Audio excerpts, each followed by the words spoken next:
because I've gotten used to it. This is my first pour of the day. Mine too. Two. You said that like I'm a drunk.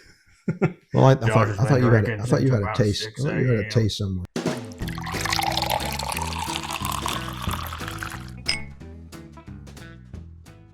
Hello, welcome back to Bourbon Theory. I'm Bill, I'm Josh. and we are back from the Bourbon Trail. Back from the Bourbon Trail as a matter of just about 2 hours. If that. 8+ hours on the road, and a few stops in between. 2 stops on the last day. Yeah, and boy, do we have some special stuff. Yes, coming, which we will get to. We got very, very, very lucky. Yeah, we did. Incredibly lucky. And here's a quick hint: go to Kroger. Honest, yes. Go to Kroger if you live in Kentucky and you are not bourbon hunting in Kroger's. If you're up there and you're doing the trail and you're hunting, go to Kroger. Go to Kroger. You'll find a couple of stores that don't have much. Yeah. But we found most. I think 2 of them had bad selections overall, and we probably went to like 22 Kroger's. I don't know. It was a lot of Kroger's. Maybe not that many, but it was a bunch. A lot of Kroger's. Yeah. And every single one of them had some sort of premium item that was hard to find. Yeah. Whether we bought it or not, we found we did enough. I got 70 cents off a full tank of diesel at like 48 gallons. Yeah. We filled it before we left and saved a lot of money there. Make sure you have your Kroger's Kroger reward card. Yeah. So, but we are here with a Old Granddad product. Yeah. This was a surprise to Josh. I snuck this one in on him. He did. He didn't know I picked it up. I had no idea. So Old Granddad 1600 proof. And you read that we're consuming a little carb. Yeah, I never noticed this before, but it actually they've now started putting the carbs on the label. So I got a little bit more than you. This 122 carbs per ounce.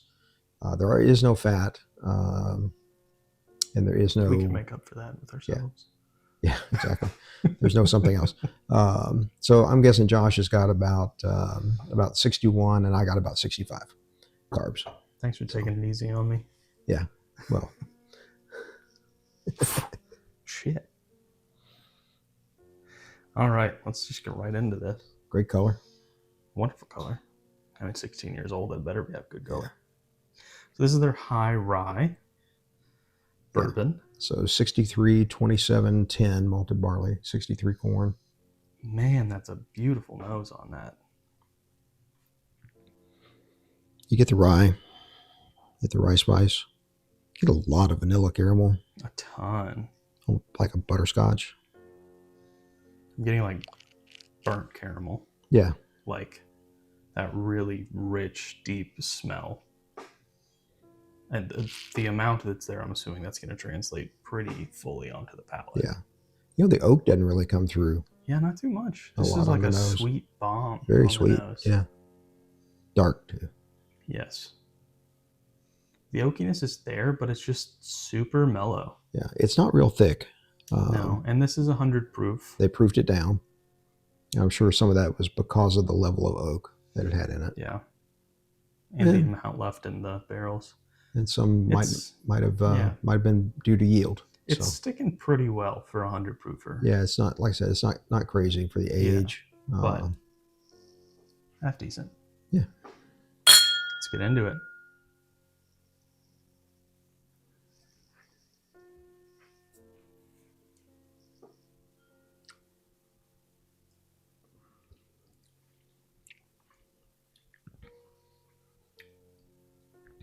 Well, the oak's there on the palate. Oh, yeah. Whew. Lots of oak on the palate. Lots of it. I'm getting a bit of that malted barley, too. It's coming up as something different for me. Just because where it's hitting. That's the... It's dry. Mm-hmm. It is dry. It's 16 years old, so duh. No, I won't do that yet. Yeah, no rocket science with that, but But you give it a minute. That dry feeling fades, mm-hmm. and you're left with a very... The sweetness comes through after a minute or so. Yeah. Like, I don't want to say it kind of is like a caramelized banana, but there's a little It's not like, oh yeah, that's a banana with caramel on it. It's like, oh, there's a lot of caramel with like a little hint of a fruity banana little something else. It's in there. Not much spice. I'm getting the spice. I got it after the oak faded. Yeah, the oak faded the spice, but it didn't stick. The sweetness is sticking. The spice kind of came and went pretty quick. So, which is pretty odd for the sweetness to hang around on a 16-year-old high rye mash bill. Yeah. So, all right, second sip. You go for your second. I'm going to put a little water and just see what that happens. What that does to the nose, rather. Whew. So again, get that oak impact on the second sip. Not as bad because I've gotten used to it. This is my first pour of the day. Mine too. You said that like I'm a drunk. Well, I thought you had a taste. I thought you had a taste somewhere. No.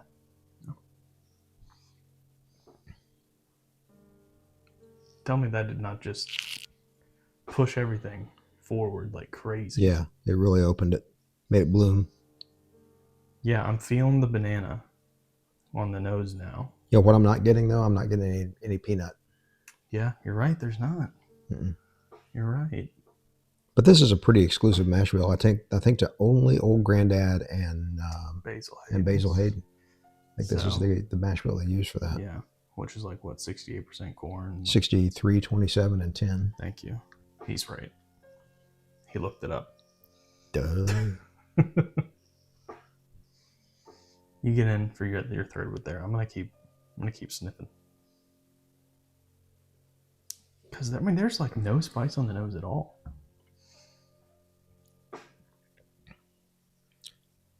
Oak is still there. The water didn't do anything for the oak. Maybe muted it just a touch. It did mute the spices. No, there they come. Brought that sweetness out. I'm getting like a cherry.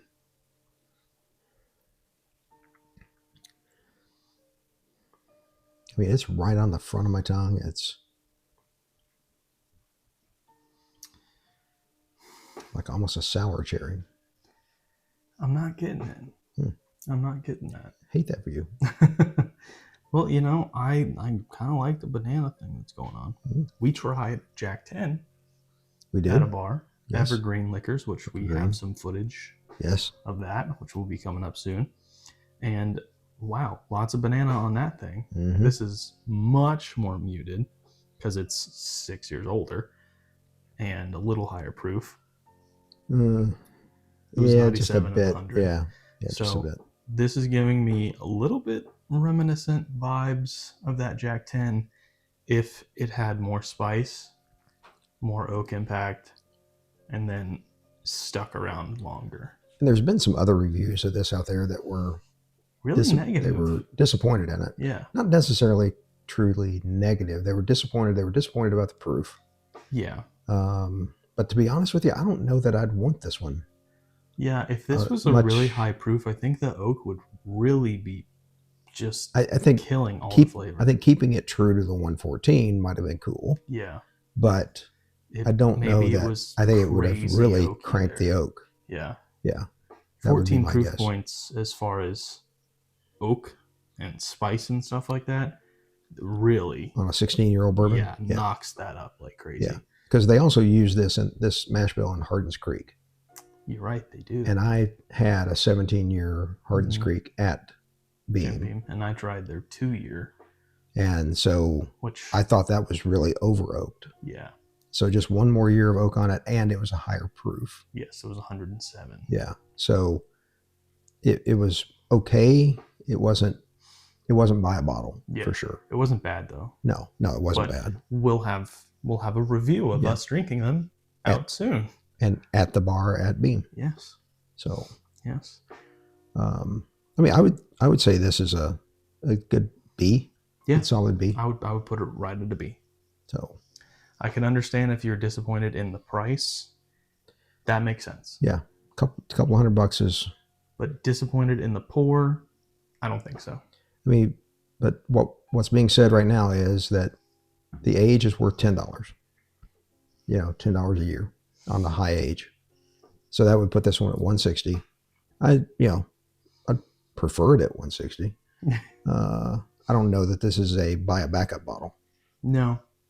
Now, we did have a few others that were buy a backup bottle. Yes, we did. And we did buy a backup bottle. Buy a backup bottle. So it's good. I think it's good. Good solid B. Flat B. All right. Thanks, everybody. We're glad to be back. And, like good bourbon, our videos will get better with time. And as always, take care of yourselves.